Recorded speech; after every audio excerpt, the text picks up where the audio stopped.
Hello, હું ચંદ્રિકા રાજપૂત શ્રી ગોપીનાથ કિચનમાં આપનું સ્વાગત કરું છું। આજે આપણે બનાવીશું પાલકનું શાક। આ શાક આપણે અલગ રીતે બનાવીશું, બિલકુલ નવી રીતે બનાવીશું। જો તમે આવી રીતે શાક બનાવશો ને તો તમારા ઘરમાં જેને પણ પાલકનું શાક પસંદ નથી એ પણ હોંશે હોંશે ખાશે અને આંગળીઓ ચાટતા રહી જશે। તો ચાલો આપણે આ પાલકનું શાક બનાવવાનું શરૂ કરીએ। તો અહીંયા મેં 500 ગ્રામ પાલક લીધી છે અને એને જે મોટી દાંડલી હોય એ પાનની મોટી દાંડલી કાઢી અને આ પાનને થોડીવાર પાણીમાં ડુબાડી રાખ્યા અને પછી એને 2-3 વખત સારી રીતે ધોઈ લીધા। અને પાલકને આપણે સમારતા પહેલાં ધોઈ લેવાનું, સમારીને નથી ધોવાનું। અને હવે આને આપણે બધું પાણી નીતરી જાય ને પછી આવી રીતે આપણે સમારવાના છે। તો સમારતી વખતે આપણે આવી રીતે એનું આમ બીડું વાળીએ ને એ ટાઈપનું આવી રીતે આમ ગોળ ગોળ રોલ જેવું કરી દઈશું, એટલે આ પાલક આપણને સમારવાની ફાવે। તો બસ આવી રીતે આપણે પાલકના પાનને સમારી લેવાના છે। અને આપણે બધા જાણીએ છીએ કે પાલક આપણા હેલ્થ માટે ખૂબ જ ફાયદાકારક છે અને અત્યારે શિયાળો ચાલે છે એટલે પાલક બહુ સરસ માર્કેટમાં મળે છે, એટલે આપણે બને એટલો આનો વધારે ઉપયોગ કરીશું। પાલકને ગ્રીન બ્લડ કહેવામાં આવે છે, એટલે જેના શરીરમાં લોહીની ઉણપ હોય ને એને પાલકનો રસ પીવડાવવામાં આવે છે। હવે સૌપ્રથમ આપણે એક નોનસ્ટિક કડાઈમાં 1 ટેબલ સ્પૂન સિંગદાણા લઈશું અને ગેસની મીડિયમ ફ્લેમ પર આને થોડીવાર માટે શેકી લઈશું। અને થોડીવાર શેકાઈ જાય પછી આમાં આપણે 1 ટેબલ સ્પૂન બેસન ઉમેરીશું અને ગેસની ફ્લેમ આપણે લો કરી દઈશું, કારણ કે બેસન જલ્દીથી બળી જાય, એટલે આપણે સતત બેસનને હલાવતા રહીશું અને એવી રીતે શેકીશું। થોડી સેકન્ડો પછી આમાં આપણે હવે 1 ટેબલ સ્પૂન જેટલા તલ ઉમેરીશું। આનાથી શાકનો સ્વાદ વધી જશે અને એનું ટેક્સચર પણ સરસ થશે। તો હવે ફરી આપણે અડધી મિનિટ જેટલું શેકી લઈશું, એટલે ત્રણેય વસ્તુ સારી રીતે શેકાઈ જશે। પછી આપણે એને એક પ્લેટમાં કાઢી લેવાની, કેમ કે કઢાઈ ગરમ હોય તો તલ ને બેસનને વધારે બળી ના જાય એના માટે। અને જો તલ ને સિંગદાણાને વધારે શેકાઈ જાય ને તો એમાં કડવાશ થોડી આવી જાય છે, એટલે આપણે માપસરના શેકવાના। હવે આને ઠંડુ થવા દઈશું અને પછી એને મિક્સર જારમાં લઈ એનો પાવડર કરી લઈશું।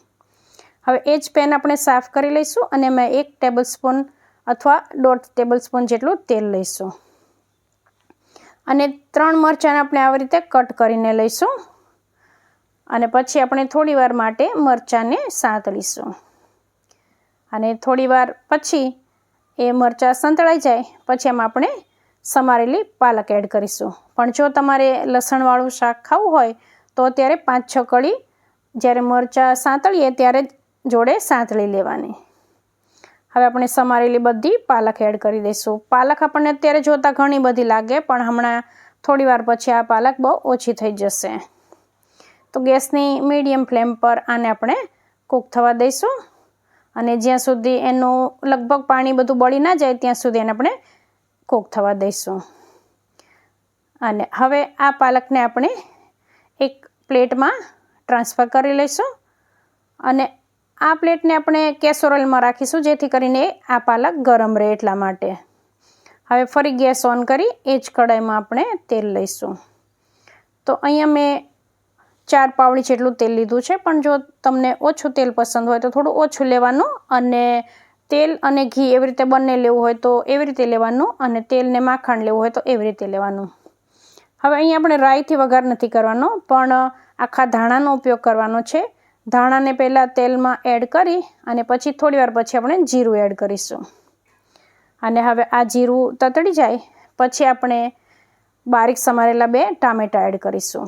પણ જો આપણે ડુંગળીવાળું શાક બનાવવાનું હોય ને તો પહેલાં લસણ અને ડુંગળી એવી રીતે બારીક સમારી અને ડુંગળીને આપણે સાંતળી લઈશું પહેલાં, અને પછી એ ડુંગળી સોફ્ટ થઈ જાય પછી આપણે ટામેટાં એડ કરવાના છે।